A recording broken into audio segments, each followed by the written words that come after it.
60 ಮತ್ತು 70ರ ನಡುವಿನಲ್ಲಿ ಈ ಕೆಲಸವನ್ನು ತ್ವರಿತವಾಗಿ ನಿಲ್ಲಿಸಿ. ನಂತರ ತಪ್ಪಿನಿಂದಲೂ ಈ ಕೆಲಸಗಳನ್ನು ಮಾಡಬೇಡಿ. ಈ 7 ಅಭ್ಯಾಸಗಳು 60ರ ನಂತರ ವೃದ್ಧರು ದಿನವೂ ದುರ್ಬಲರಾಗುತ್ತಾ ಹೋಗುತ್ತಾರೆ ಎಂಬುವುದು ನಿಜವಾದ ಸತ್ಯ. ಸ್ನೇಹಿತರೆ, ಒಂದು ಸತ್ಯ ಹೇಳುತ್ತೇವೆ. 60 ವರ್ಷಗಳ ನಂತರ ದೇಹವು ಆಕಸ್ಮಿಕವಾಗಿ ದುರ್ಬಲ ಆಗುವುದಿಲ್ಲ.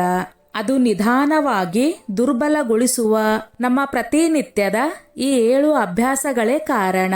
ಹೌದು, ಅದೇ ಅಭ್ಯಾಸಗಳು. ನಾವು ಅವುಗಳನ್ನು ಸಾಮಾನ್ಯವೆಂದು ತಿಳಿದು ಅನೇಕ ವರ್ಷಗಳಿಂದ ಪಾಲಿಸುತ್ತಾ ಬಂದಿದ್ದೇವೆ. ಆದರೆ ಈ ಚಿಕ್ಕ ಚಿಕ್ಕ ತಪ್ಪುಗಳು ನಮ್ಮ ಕಾಲುಗಳ ಶಕ್ತಿಯನ್ನು ಕಡಿಮೆ ಮಾಡುತ್ತವೆ. ಮೆದುಳು ಹಿಂದಿನಂತೆ ತೀಕ್ಷ್ಣವಾಗಿ ಉಳಿಯುವುದಿಲ್ಲ.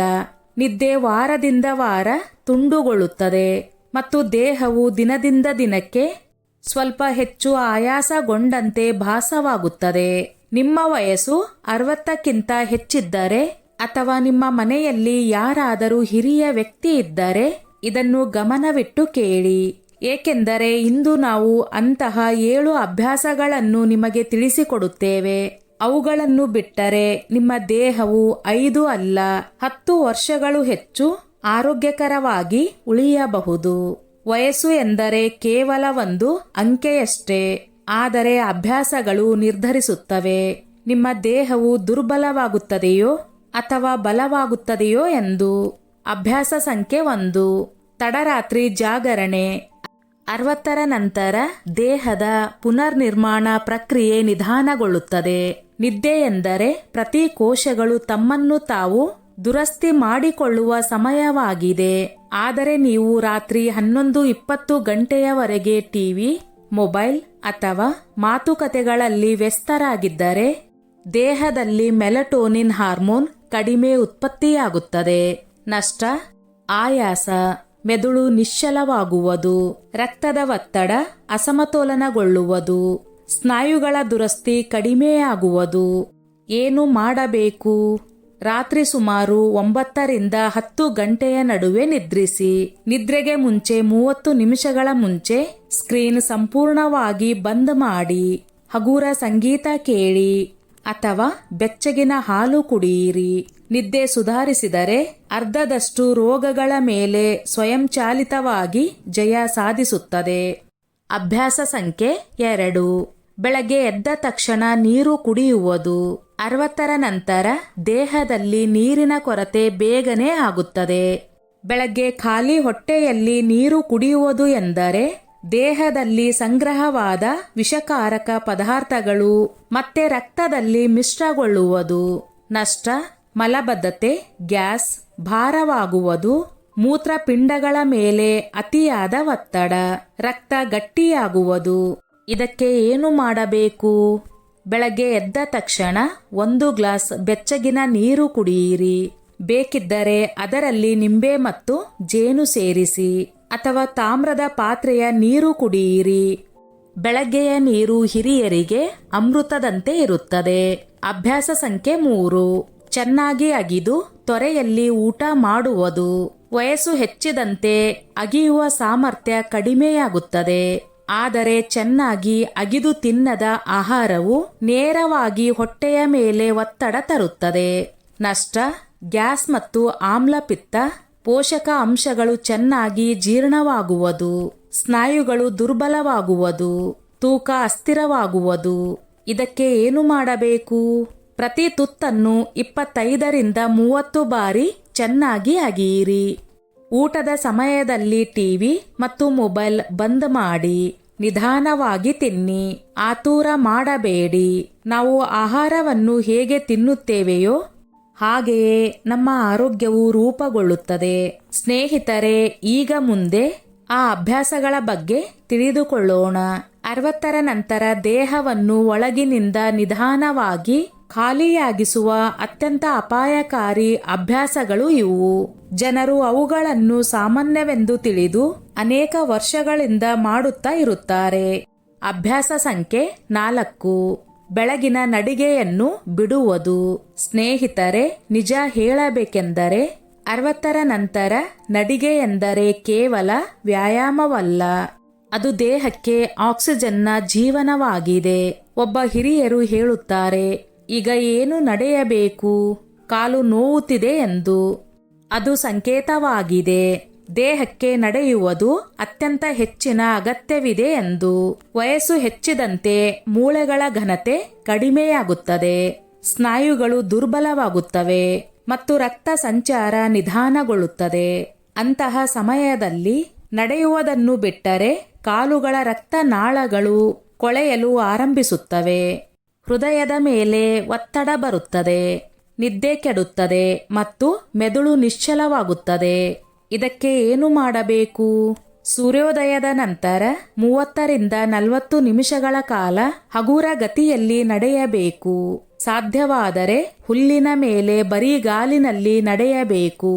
ಇದರಿಂದ ಕಣ್ಣುಗಳು, ಕಾಲುಗಳು ಮತ್ತು ಮೆದುಳಿಗೆ ನೇರ ಆರಾಮ ಸಿಗುತ್ತದೆ.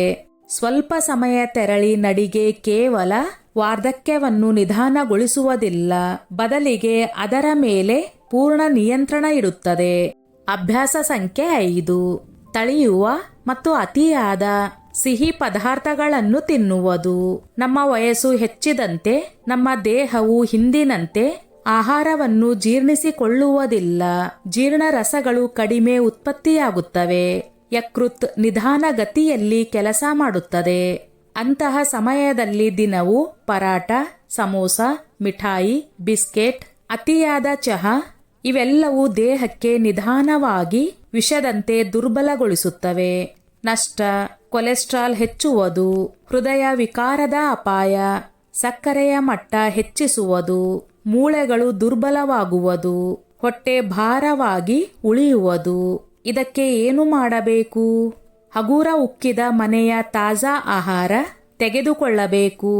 ಬೇಳೆ ಸಾರು, ಗೋಧಿ ರವೆ, ಜೋಳದ ರೊಟ್ಟಿ, ಚಪಾತಿ, ಋತುಮಾನದ ಹಸಿರು ತರಕಾರಿಗಳು ಇದೇ ನಿಜವಾದ ಉಪಾಯವಾಗಿದೆ. ಸಿಹಿ ಪದಾರ್ಥಗಳು ವಾರಕ್ಕೆ ಕೇವಲ 1 ಅಥವಾ 2 ಬಾರಿ ಮತ್ತು ಅದು ಕಡಿಮೆ ಪ್ರಮಾಣದಲ್ಲಿ ತೆಗೆದುಕೊಳ್ಳಬೇಕು. ಅಭ್ಯಾಸ ಸಂಖ್ಯೆ 6. ದಿನಪೂರ್ತಿ ಕುಳಿತುಕೊಂಡೇ ಇರುವುದು. ಈ ಅಭ್ಯಾಸ ಹಿರಿಯರನ್ನು ಅತಿ ವೇಗವಾಗಿ ವೃದ್ಧರನ್ನಾಗಿ ಮಾಡುತ್ತದೆ. ದೇಹ ಸ್ಥಿರವಾಗಿದ್ದರೆ ಸ್ನಾಯುಗಳು ಬೇಗ ದುರ್ಬಲವಾಗುತ್ತವೆ, ರಕ್ತ ಕಾಲುಗಳಲ್ಲಿ ಸಂಗ್ರಹವಾಗುತ್ತದೆ, ಮುಂದುಗಡೆ ಕಡುತನ ಹೆಚ್ಚಾಗುತ್ತದೆ ಮತ್ತು ಮೆದುಳಿಗೆ ಹೋಗುವ ಆಮ್ಲಜನಕ ಕಡಿಮೆಯಾಗುತ್ತದೆ. ಆದ್ದರಿಂದಲೇ ಅನೇಕ ಹಿರಿಯರು ಹೇಳುತ್ತಾರೆ, ಈಗ ನಡೆಯುವ ಶಕ್ತಿ ಉಳಿದಿಲ್ಲ ಎಂದು. ಆದರೆ ನಿಜವಾಗಿ ಶಕ್ತಿ ಇಲ್ಲದಿರುವ ಕಾರಣ ಎಂದರೆ ಚಲನೆ ಇಲ್ಲದಿರುವುದು. ಇದಕ್ಕೆ ಏನು ಮಾಡಬೇಕು? ಗಂಟೆಗೆ 1 ನಿಮಿಷಕ್ಕೆ ಕನಿಷ್ಠ 2 ನಿಮಿಷ ನಡೆಯಬೇಕು. ಟಿವಿ ನೋಡುವಾಗ ಕಾಲುಗಳನ್ನು ಅಲುಗಾಡಿಸುತ್ತಾ ಇರಬೇಕು. ಹಗುರ ಯೋಗಾಸನಗಳು, ತಾಡಾಸನ, ವಜ್ರಾಸನ, ಪವನ ಮುಕ್ತಾಸನ ಖಂಡಿತವಾಗಿ ಮಾಡಬೇಕು. ದೇಹ ಯಂತ್ರವಲ್ಲ, ಅದು ಮರದಂತಿದೆ. ಎಷ್ಟು ಚಲನೆ, ಎಷ್ಟು ಬೆಳವಣಿಗೆ. ಅಭ್ಯಾಸ ಸಂಖ್ಯೆ 7. ಚಹಾ, ಕಾಫಿ ಮತ್ತು ಮದ್ಯದ ಅತಿಯಾದ ಸೇವನೆ. 60ರ ನಂತರ ದೇಹಕ್ಕೆ ಅತ್ಯಂತ ಹೆಚ್ಚಿನ ಅಗತ್ಯ ಇರುವುದು ನೀರಿನದು. ಆದರೆ ಕೆಫಿನ್ ಮತ್ತು ಮದ್ಯ ಸೇವನೆಯು ದೇಹವನ್ನು ಒಣಗಿಸುತ್ತವೆ. ದಿನಕ್ಕೆ 3ರಿಂದ 4 ಕಪ್ ಚಹಾ ಅಥವಾ ಕಾಫಿ ತೆಗೆದುಕೊಂಡರೆ ಕ್ಯಾಲ್ಸಿಯಂ ಕಡಿಮೆಯಾಗುತ್ತದೆ, ನಿದ್ದೆ ಕೂಡ ಕೆಡುತ್ತದೆ, ಹೃದಯದ ಬಡಿತ ಹೆಚ್ಚಾಗುತ್ತದೆ, ಮೂಳೆಗಳು ಬೇಗ ಜೀರ್ಣವಾಗುತ್ತವೆ ಮತ್ತು ಮೂತ್ರಪಿಂಡಗಳ ಮೇಲೆ ಒತ್ತಡ ಬರುತ್ತದೆ. ಮದ್ಯವು ದೇಹದ ಪ್ರತಿ ಅಂಗದ ಕಾರ್ಯ ಸಾಮರ್ಥ್ಯವನ್ನು ಕಡಿಮೆ ಮಾಡುತ್ತದೆ. ಇದಕ್ಕೆ ಏನು ಮಾಡಬೇಕು? ಚಹಾ, ಕಾಫಿ ದಿನಕ್ಕೆ ಅತ್ಯಂತ ಹೆಚ್ಚು 1 ಕಪ್. ಮದ್ಯ ಮತ್ತು ತಂಬಾಕು ಸಂಪೂರ್ಣವಾಗಿ ಬಂದ್. ಅದರ ಬದಲಿಗೆ ತುಳಸಿಯ ಚಹಾ, ಶುಂಠಿ ನೀರು, ತೆಂಗಿನ ನೀರು ಅಥವಾ ಬೆಚ್ಚಗಿನ ಸೂಪ್ ತೆಗೆದುಕೊಳ್ಳಬೇಕು. ಕೆಲವು ಅಭ್ಯಾಸಗಳು. ತಣ್ಣಗೆ ಜೀವನ ನಡೆಸುವುದು ವಾರ್ಧಕ್ಯದಲ್ಲಿ ಅತ್ಯಂತ ಹೆಚ್ಚಿನ ನಷ್ಟವನ್ನು ರೋಗಗಳು ಮಾಡುವುದಿಲ್ಲ, ಬದಲಿಗೆ ಚಿಂತೆ ಮಾಡುತ್ತದೆ. ಮಕ್ಕಳ ಬಗ್ಗೆ ಚಿಂತೆ, ಹಣದ ಚಿಂತೆ, ರೋಗ ಹೆಚ್ಚಾಗುತ್ತಿದೆಯೇ ಎಂಬ ಭಯ ಇವೆಲ್ಲವೂ ಹೃದಯ, ಮೆದುಳು ಮತ್ತು ರೋಗ ಪ್ರತಿರೋಧ ಶಕ್ತಿಯನ್ನು ದುರ್ಬಲಗೊಳಿಸುತ್ತವೆ. ಇದಕ್ಕೆ ಏನು ಮಾಡಬೇಕು? ಪ್ರತಿನಿತ್ಯ 15 ನಿಮಿಷ ಧ್ಯಾನ ಮಾಡಿ, ದೇವರ ನಾಮಸ್ಮರಣೆ ಮಾಡಿ, ಹಗುರ ಸಂಗೀತ ಕೇಳಿ ಮತ್ತು ಅತ್ಯಂತ ಮುಖ್ಯವಾಗಿ ನಗುವುದನ್ನು ಮರೆಯಬೇಡಿ. ನಗುವಿಗಿಂತ ಉತ್ತಮ ಔಷಧಿ ಇಲ್ಲ. 60ನೇ ವರ್ಷದಲ್ಲಿ ದೇಹವಲ್ಲ, ಬದಲಿಗೆ ಚಿಂತನೆ ಆಯಾಸಗೊಳ್ಳುತ್ತದೆ. ಚಿಂತನೆ ಬದಲಾದರೆ ವಯಸ್ಸು ನಿಲ್ಲುತ್ತದೆ. ಹೊಸ 5 ಅಗತ್ಯ ಅಭ್ಯಾಸಗಳು. ಹೊಸ ಅಭ್ಯಾಸ 1. ಬೆಳಗ್ಗೆ ಸೂರ್ಯಪ್ರಕಾಶ ತೆಗೆದುಕೊಳ್ಳಿ. ವಿಟಮಿನ್ ಡಿ ಕೇವಲ ಮೂಳೆಗಳಿಗಲ್ಲ, ಅದು ಮನಸ್ಥಿತಿ, ನಿದ್ದೆ ಮತ್ತು ರೋಗ ಪ್ರತಿರೋಧ ಶಕ್ತಿಗೆ ಮುಖ್ಯವಾಗಿದೆ. ಪ್ರತಿದಿನವೂ 15 ನಿಮಿಷಗಳ ಕಾಲ ಬಿಸಿಲಿನಲ್ಲಿ ಕುಳಿತರೆ ದೇಹಕ್ಕೆ ಹೊಸ ಶಕ್ತಿ ಸಿಗುತ್ತದೆ. 2. ದಿನಕ್ಕೆ 7ರಿಂದ 8 ಗ್ಲಾಸ್ ನೀರು ಕುಡಿಯಿರಿ. ನಮ್ಮ ವಯಸ್ಸು ಹೆಚ್ಚಿದ ನಂತರ ದೇಹದಲ್ಲಿ ನೀರು ಕಡಿಮೆಯಾಗುತ್ತದೆ. ಅದರಿಂದ ತಲೆ ತಿರುಗುವಿಕೆ, ಆಯಾಸ, ಹೃದಯದ ಬಡಿತ ಹೆಚ್ಚುವುದು ಮತ್ತು ಮಲಬದ್ಧತೆ ಪ್ರಾರಂಭವಾಗುತ್ತದೆ. ಬಾಯಾರಿಕೆ ಎಂದರೆ ನೀರಿನ ಕೊರತೆಯ ಮೊದಲ ಲಕ್ಷಣವಾಗಿದೆ. 3. ದಿನವೂ 1 ಹಣ್ಣು. 60ರ ನಂತರ ದೇಹಕ್ಕೆ ಸುಲಭವಾಗಿ ಜೀರ್ಣವಾಗುವ ಶಕ್ತಿ ಬೇಕಾಗುತ್ತದೆ. ಸೇಬು, ಬಾಳೆ, ಸಂತ್ರೆ, ಪೇರು ಇವುಗಳಲ್ಲಿ 1 ಹಣ್ಣು ದಿನವೂ ತಿನ್ನಬೇಕು. 4. ನಿದ್ದೆಗೆ ಮುಂಚೆ ಮನಸ್ಸನ್ನು ಶಾಂತಗೊಳಿಸುವುದು. ಫೋನ್ ದೂರವಿಡಿ. ಋಣಾತ್ಮಕ ಚಿಂತನೆಗಳನ್ನು ತಪ್ಪಿಸಿ. ಆಳ ಉಸಿರು ತೆಗೆದುಕೊಳ್ಳಿ. ಮನಸ್ಸು ಶಾಂತಗೊಳಿಸಿದರೆ ನಿದ್ದೆಯ ಗುಣಮಟ್ಟ 100% ಸುಧಾರಿಸುತ್ತದೆ. 5. ನಗುವುದು ಮತ್ತು ಮಾತನಾಡುವುದನ್ನು ಉಳಿಸಿಕೊಳ್ಳುವುದು. ಒಂಟಿತನವು ಹಿರಿಯರ ಅತ್ಯಂತ ದೊಡ್ಡ ಶತ್ರುವಾಗಿದೆ. ದಿನವೂ 5ರಿಂದ 10 ನಿಮಿಷಗಳ ಕಾಲ ನಿಮ್ಮವರೊಂದಿಗೆ ಮಾತನಾಡಿ. ನಿಮ್ಮ ಮನಸ್ಸು ಹಗೂರವಾಗುತ್ತದೆ ಮತ್ತು ದೇಹ ನಿರೋಗಿ ಉಳಿಯುತ್ತದೆ.